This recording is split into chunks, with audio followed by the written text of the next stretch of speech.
I don't understand how people can say that whiskey's nice. You hold that for a bit. I'll discuss something with you. A vision of a kind of purgatory where we're trapped in the... God, I hate cigarettes. You know, I just hate them now. I think I'm getting to the point where I'm just sick of them. I just hate them.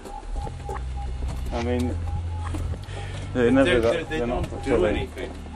They don't do anything for you at all. Just get you addicted. Negative freedom is freedom from being interfered with. The universe is much more complicated than anything we have made. Therefore, by analogy, it must have a designer. If God is intervening every time someone decides to stand up or walk, then we are not really doing things of our own free will. So looking at it this way, it is possible that we're dualistic rather than wholly moral, materialistic entities. However, it does not seem to be the best solution to the problem of interaction from a free will point of view. I felt it. I was like almost to the point where I don't need to even drink at a party. You know? I'm going to have one glass of wine at that party. Big glass, but I'm going to have one glass of wine on the app. I'm going to try to do that. Do you know where it is? I can't remember. It's somewhere a bit out of the way, isn't it? Because I have to work at 9 o'clock the next morning. But it's like, wouldn't that be nice to go to parties like that and not need to drink at all? Or have one drink a day is good for you, you see. One glass of red wine. Yes, or one beer is good for you. The hops is good for you. But wouldn't that be nice? Well, back in the day of the plague, the only people who survived were the ones who only drank beer.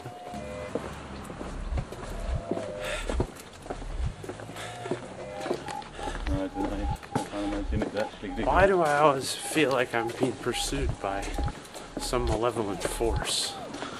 I don't know, maybe you are. Negative freedom is concerned with the restrictions that are placed on us by other people. For example, if a person was locked in a room and never allowed out, their negative freedom would be curtailed.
Hello Malky. I certainly appreciate a half-decent violin when I'm tumbling down a man-made tunnel. A mitten's worth of baked goods is more than you can say for most, but a pocket full of dust is good enough for some. By the way, how many times are you planning on potting a scrape on your temple in the exact same punishing fashion? Just asking, Fritz.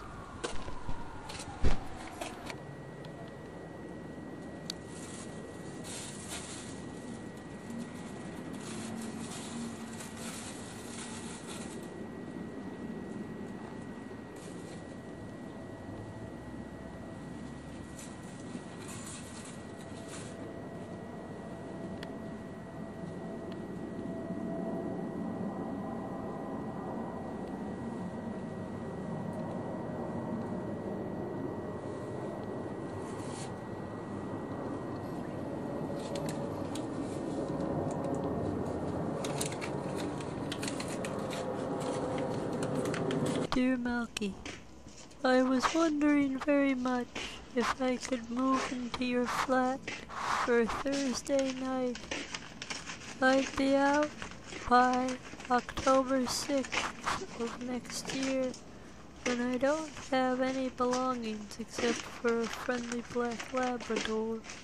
If that's fine enough, leave me a note on back of the nearest coaster, and slide that puppy along next to the nearest tap. I'll stagger to it presently. Good luck, Ralston Keynes. One unbroken moment. I was just thinking about how quick. Oh, never mind. It's all there's nobody following me. There's nobody following. There's nobody following me.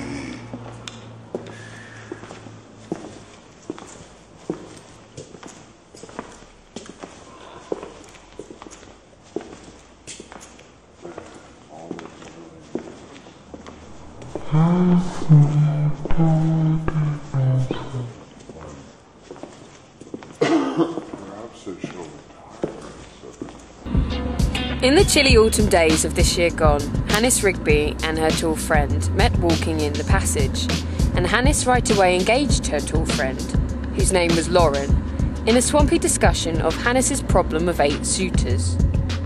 Lauren, her last name Tressel, was due on a poise and stiffness stuffed into her by religion, and Hannis Rigby was assuming Lauren Tressel would have plenty to spill on regarding the dying institution. I've lost where I am, I'm sorry. This is what happens when you can't see. I'll do the sentence again.